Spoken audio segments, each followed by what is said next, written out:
Once upon a time, there was a wise and experienced master named Jan, who had a devoted disciple by his side.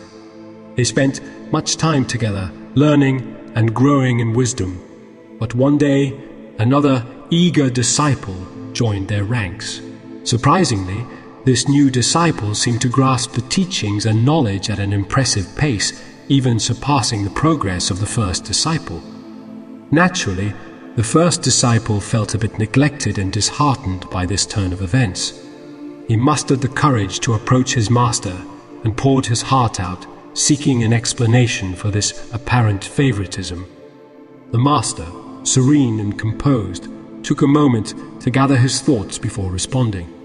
He began by sharing a meaningful story, a parable to shed light on the situation. The story went like this. A weary traveler was journeying on a hot afternoon when he felt an overwhelming thirst. Desperately seeking water, he stumbled upon a well.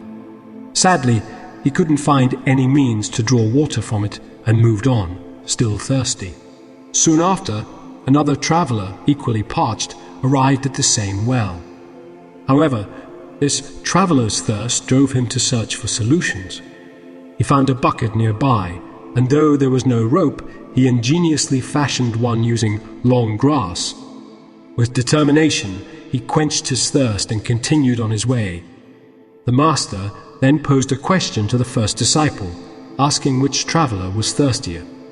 The disciple quickly responded that the second traveler showed a stronger thirst because he went to great lengths to satisfy it.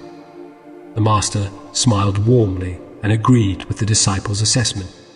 He explained that just like the second traveler's quest for water, the new disciple's passion for knowledge burned brighter than the first disciple's. It wasn't a matter of favoritism, rather, it was about their individual drive to learn. The master's profound words resonated deeply with the first disciple, and he finally understood the wisdom behind his master's approach. The new disciple's insatiable thirst for knowledge propelled him to work hard and absorb as much as possible, while the first disciple had perhaps grown complacent. The master highlighted the importance of maintaining an unquenchable thirst for learning in life. Whether one seeks success or has already achieved it, the journey of knowledge should never end. The desire to learn keeps us engaged, sharpens our minds, and enriches our lives in countless ways. Throughout our lives, we encounter diverse sources of knowledge books, the internet, newspapers, stories, and more. Embracing this constant learning journey not only boosts our chances of success, but also brings a sense of fulfillment and freshness to our lives. It helps us grow confident and poised in social situations and reduces stress by diverting our minds to new horizons. In the end, the Master reminded the first disciple and all of us that learning is a precious gift that no one can take away. So let us always keep our thirst for knowledge alive, for it is the key to progress and a life well lived. As long as we embrace learning, we will keep moving forward on the path of growth and wisdom.